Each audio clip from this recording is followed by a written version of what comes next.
Hey guys, what's up? My name is T-Space, and welcome back to another gameplay commentary. Today's gameplay commentary is going to be a little different. I've never actually done one of these commentaries before, but this is kind of a more personal story, I guess you could say.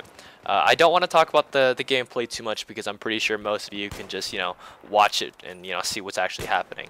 But I kind of wanted to make a personal connection with you guys because I feel like I need to do this. I feel like I need to, share something with you guys that I haven't shared with a lot of people. So, without further ado, I'm just going to get right into it. So, the topic is dyslexia. Now, throughout grade school, I had dyslexia, and even now I have a little dyslexia, but not as bad as it was before. So when I was in elementary school, about third or fourth grade was about the right time when we decided, or the school decided to teach everyone how to read out loud, properly and effectively. So I didn't think about it too much. I thought it was kind of whatever. It was like, oh, it's just reading out loud. There's no big deal, right? I read at home by myself, and it was completely fine. And I just I didn't feel like it would be a huge deal or a huge problem. So on the day of where we had to read out loud, our teacher would select people to read certain passages in the book they were reading at the time. I really don't remember what book we were reading, but it was a book. And basically, the kids that went before me read it with ease. They had so much emphasis on how the person was feeling. They knew how to read a sentence. They knew how to read it really well without pauses or stutters or confusing parts or whatever. So I was like, oh well, this is easy. If everyone else is doing it, I should be able to do it fine. So when it came up to my turn, I walked to the podium and I put my book down. I opened up to the page and found the section that I needed to read. I started reading, and all of a sudden it just became really bad. I don't know what happened. I just could not read as well as I did at home. I don't know if it was just the pressure of me reading out loud or what, but it came to a point where both my mind, or my brain, and my mouth had personality. So like my mouth had a brain, and then my brain had a mouth, and it would be like two people talking at the exact same time. So when I was reading, my brain was reading one thing, and then my mouth wanted to say another thing. So I was pretty much reading or blending in two sentences at the exact same time and saying them at the exact same time. So I'd be like interchanging words to make my own sentences, and just kind of predicting what the sentence would say before I actually read it, and it was just really confusing. And then I confused myself, I confused my classmates, and overall it was just a very embarrassing moment. I guess you could say I was quite scarred from this event. I was really scared to read out loud after this event. As I went through middle school, as I went through high school, and even at now, I still have a little fear of reading in college. But mainly it was in middle school and high school where I truly feared reading out loud. So when I went into middle school, more of the teachers actually started calling people out to read certain passages in the books that we were reading. And I wasn't one of those kids that would just raise their hand instantly saying, oh, Miss So-and-so, I would like to read the passage. I would be one of those kids that kind of like shrug down or try to make myself less visible to the point where the teacher wouldn't call on me to call or to read the passage. I would develop these techniques to make it so that I was harder to pick, or I wouldn't stand out from the crowd. Like for an example, I would pick a specific spot in the room where the teacher wouldn't probably pick me, or I would keep eye contact with the teacher, letting the teacher know that I was paying attention and I didn't really need to read out loud because I knew what was happening, or something like that, something along the lines of those techniques. And basically they worked some of the time, and I was happy that I didn't get called on, but it didn't work all the time. So I was kind of it was a bad experience. So when I got called to read out in middle school and high school, it was like a complete nightmare. I was sweating, I was nervous, I was shaking, I was doing what I told you before. I would just mix sentences together and create my own sentences, and I would confuse myself, and I would confuse the people that were listening to me. And especially in high school, kids were a lot more mean, or they were meaner, and I didn't like that. And I felt like, man, by the time I go to high school, I should learn how to read properly. I tried, but it just never worked. So when I was reading in high school, especially, I felt that if I messed up on a word, people would remember it, because in high school people seem to remember the bad things. I'm not saying they don't remember the good things, but they truly remember the bad things the best, because sometimes the bad things that happen are quite funny. I'm not gonna lie. I mean, there are a lot of funny things that happened to me in high school that were bad, but looking back on it now, they were quite funny. But I don't want to get into that because that's a different topic. But anyhow.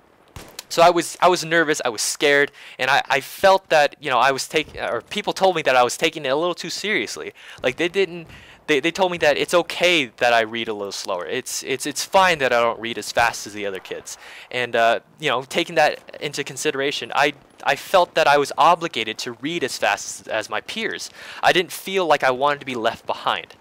So through middle school and high school, I had these special classes, and these special classes basically helped you learn how to either read, write, spell, do math or something like that. And basically it would just be like a disabilities class. And when I was in those classes, I felt stupid. I literally felt stupid. I didn't feel like these classes actually helped me. It actually kind of hurt me in a confidence way. Like my confidence kind of went down because I was like, wow, I'm actually in one of these classes, and I feel like I'm stupid. I feel like I shouldn't be in this class.